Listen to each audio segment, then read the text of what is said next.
Guys, my name is Crystal. Welcome to my YouTube channel. Welcome old subscribers, welcome new. If you like my videos, please press that like button. Please do subscribe. Alexa, what's the time, please? Alexa, what's the time? It's 12:16 p.m. Right, guys, I am here. It's 12:16 p.m. Alexa's repeating herself for some reason.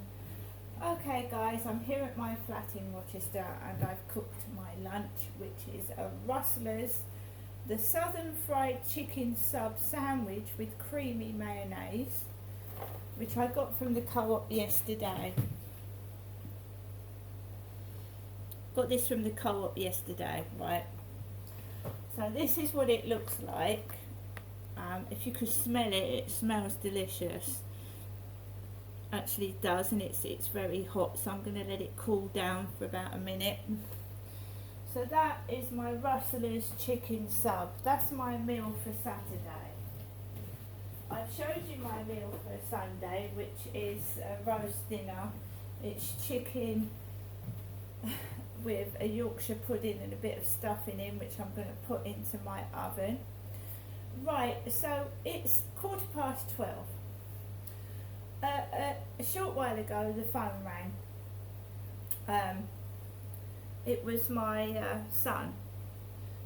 So I've had about a 20-minute chat with my son, who lives in London, cross FaceTime. Now you've got to tie in everything. Well, I went into the Co-op this morning, had a small chat with Kim, the blonde lady in the Co-op, and she told me to take my body warmer off. And this is me without my body warmer on. I don't wear the body warmer in the house or the flat. It's just like it's handy. It's like when someone goes fishing, you need somewhere to put the hooks and the maggots and the bits and pieces, your bait. You know, so when I take Max out for a walk, I need something that's I've got to either take a bag, which can rub your shoulders in the heat, or I've got a jacket on and it's full of pockets. It's handy. I'm not afraid of showing my figure off. I am a woman, as you can see, right? So I went into the Co-op and obviously Kim and I had a chat, which is obviously private in a shop. My son's just rung me, right? I am nursing a sick cat. It's more important than going out, entertaining myself, even getting cross and angry, whatever, in this heat. My cat is very sick. And if you actually saw my cat, you would see how thin she is. You can't see just by a video how thin my cat is. So every hour I am trying to get my cat to eat something so she gains weight. I'm not interested in going outside, getting into trouble, picking up someone. I'm concentrating on caring for my cat. Okay, and it does upset me what's happened to my cat. And again, we're being bullied, right? I don't want to mention bullies, but this is the extent of the bullying. My cat is in a critical condition. I've just taken a phone call from my son, and we just had a bit of banter, and this is what I've got on a dating site. It's got the time and date and everything. I was asked today what was I doing this afternoon. I'm caring for my sick cat, who can barely walk because she was lost for 3 weeks and she hasn't eaten. So I've got a picture of a guy with a bald head calling me a nutter. So that's what I get sent. That's what I've got sent at 1 minute to 12. You nutter. Let's have a look at this guy, because that's probably not the real guy anyway. So this man has called me a nutter. this guy, in a strange way, he looks like one of my exes. He looks like an ex, a fat version of him, a fatter version of my ex in the face. So this guy, or this fake profile, has called me a nutter just after a phone call from my son. Anyways, do you know what I said back? I said, yes, I am a nutter. Why are you texting me? Why would you just text someone random like that, you nutter? I mean, that's not completely normal, is it? That isn't completely normal to just text somebody, you nutter. No, I've not deleted the profile. I'm not angry with my YouTube. I'm not going to delete all my videos, and I've got some smashing poems on Alt Poetry if anybody's interested. I'm sure if you look up my name, you will find a selection of poems on Alt Poetry. There's over 200. I used to go into Chatham Library a lot and sit at the computer and just do my poems. I've been sitting in my flat, guys, quiet, and I've just been getting on looking after my cat. I've got to do a bit of hoovering later, so I'm going to get the hoover out. I've got a hoover that cost me £35 from eBay. It's just a hoover, you know, an ordinary stick hoover, and it's from eBay. I'm still living in the same flat since 2020, August 2020. Thank you whoever sent me that message. You're just going to make me push my channel further, reach more people, and especially concentrate on the balloon aspect of my channel where I pop balloons. That's all you're going to do. I'm going to take no notice of you. I'm not going to get angry. I'm not going to act stupid, but I'm going to concentrate on my channel so it reaches more people and I concentrate on the balloon aspect. Okay, my cat is sick, right? I don't know what your game is, but you're very, very selfish and self-centered and narcissistic, and I really think that you should go and ask someone for help. I really, really do, because you don't seem to care about me or my sick cat. I think you're sick and you need attention. And that's narcissistic people like to have attention. They like somebody to talk about them all the time, and if they don't, they get upset. So, guys, the cruel sadist has started on me again because they have a problem. Right, Alexa, LBC Radio. LBC London from Global Player. Well, go, pal. Listen to Harry and make your best bet on the boxing at BetVictor. 18 plus, be gamble aware. Kayak is the travel site that finds you cheap deals on flights. But what if there was a place you could find cheap hand-picked deals to destinations like the wondrous coast of Sardinia or the idyllic seaside town of Split? Just imagine. Wait, what's that? That's on Kayak too? It's called Late Summer Deals? Kayak's cheapest hand-picked deals to some of the best hidden gem destinations? Oh, right, so there is a place. Our cheapest deals for late summer travel. Search Kayak and go see for yourself. Here's something that will blow you away. Heat pumps.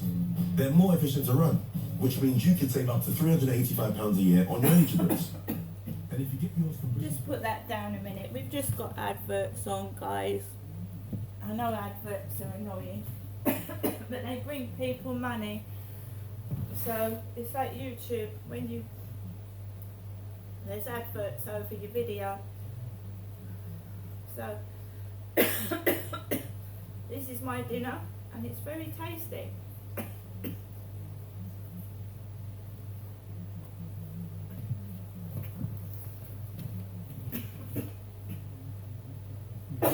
his name is, I can't find his escaped. He was on the run for 25 days.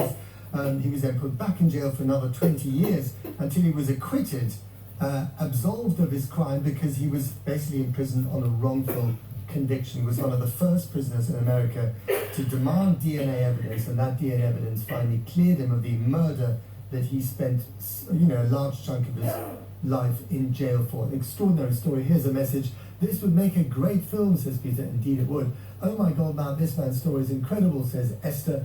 And even more incredible, they need to make a film about this. Bless him, sending oodles of love to Nick Yaris, says Esther in Bournemouth. And then, here's a nice one. Great to hear you again, Matt, after your holiday. The quality of your show is unrivaled. The check is in the post, as they say. We didn't do that. The transfer. Whatever. Anyway, enough about me. I never talk about myself anyway. Let's talk about the story at hand. And that, of course, is whether we really feel, whether it's aerated cement or schools collapsing or the inability of the government to get it right on auctioning new contracts for wind farms, whether they've just lost, the question, not a statement, have they lost the plot? Are they throwing spaghetti against the wall and none of it is really sticking? Let's get to Olive in Ladbroke Grove. Olive, you're on the air. Hi, hello, thanks for having me. It's a pleasure.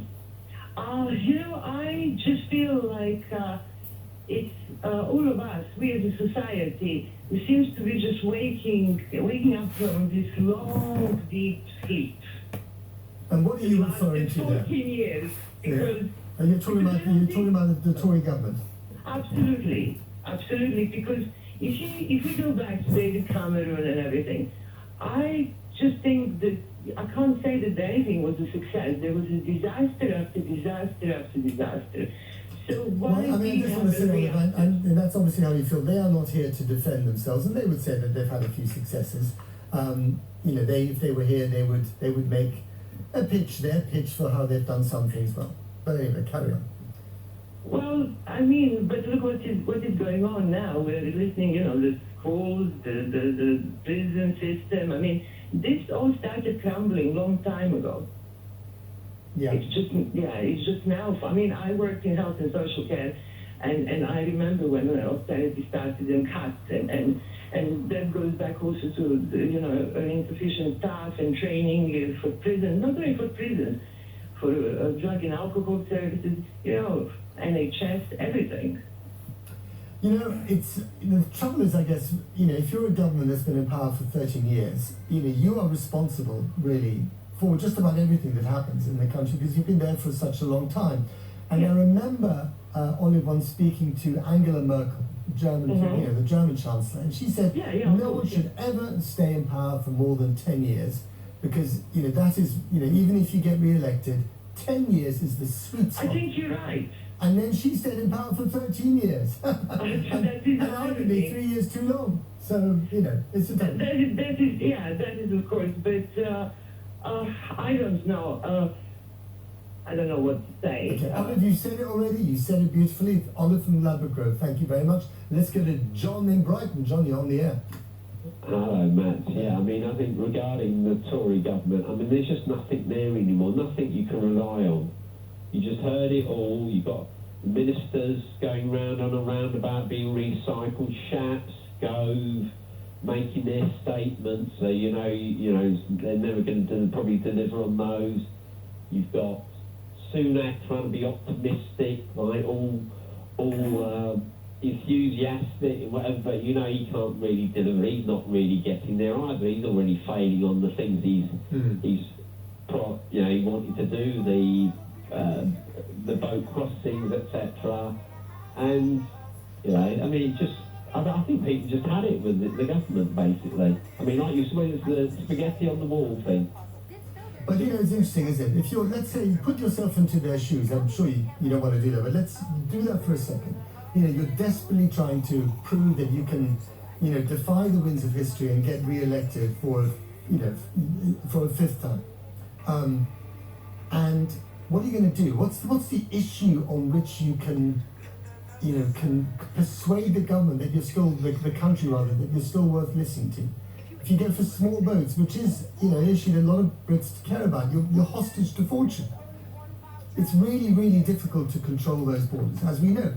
If you go for the economy, you're hostage to fortune because inflation It's partly driven by events here at home, but it's partly driven by the war in Ukraine. It's partly driven by the post-COVID, rush for commodities and so on.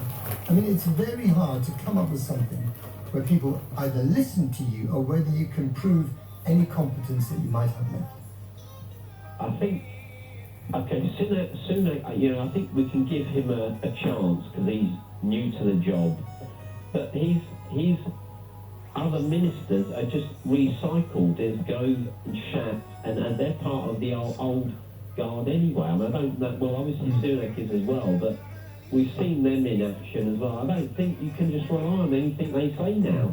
There's just no, there's no, I mean, I bet, obviously I think most people can see that Brexit is a disaster, a failure, and all the other things are not coming up with a good bet as well. There was a very good article in the FT this week by Robert Shrimsley, who's their kind of political columnist, one of their political columnists, dealing with domestic politics. And he said the real problem here is not so much the ideas that they come up with, or the firefighting that is a kind of regular occurrence of government at the moment.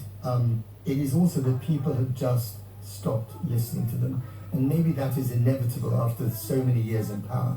But it is particularly remarkable. They just stopped listening. It's kind of what happened at the end of John Major's government as well. You stop listening because you've heard the same voices over and over again, and unless there are dramatic improvements, why should you listen, frankly? And that is a problem that they're encountering right now. John and Brighton, thank you very much indeed for your call. After the break, we're going to talk about Elon Musk and what was he up to when he was switching off bits of the Starlight satellite network, thwarting a Ukrainian attack on Russia's Black Sea Fleet. In Ukraine, they're livid with him. In the administration, they're angry with him.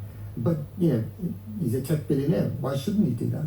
He says he didn't grant that access of satellite intelligence and coordination because he did not want to provoke World War III. Is he talking sense or not? 0345 6060 973. And of course, anything else on the breaking story of the capture of Daniel Khalif in Chiswick this morning. I'm Matt Fry, this is ABC. It's our time for the news with Anila Dunn. The Prime Minister said he's very pleased that the escaped prisoner Daniel Khalif has been arrested in Chiswick in West London after a 4-day manhunt. The 21-year-old terror suspect escaped Wandsworth Prison where he was awaiting trial, accused of planting fake bombs at an army base. More than 800 people have died and hundreds are injured after an earthquake hit Morocco overnight. Buildings have collapsed near to the epicenter in the High Atlas Mountains and in Marrakesh. And people with conditions like asthma are being urged to be careful, with the UK predicted to see the hottest day of the year. The NHS says there's been a huge increase in those seeking advice on heat exhaustion this week. LBC weather, another hot, sunny day for most of the UK. Isolated showers possible in central England, highs of 33 degrees. Weekdays from 7 a.m. If it was the blokes, you would have everybody there. Uncompromising. Deputy Mayor of London for Trump. Right, guys. So, someone thinks I'm a nutter. I've just been sat in my flat being quiet. Cooked my lunch, eating it. Max is happy, and I'm obviously concentrating on getting my cat fed and well again. She's extremely thin. And again, we've got somebody trying to upset me, so they get a bit of entertainment. Get me all upset and in a state when I've got other things on my mind and I'm ignoring them. See you later.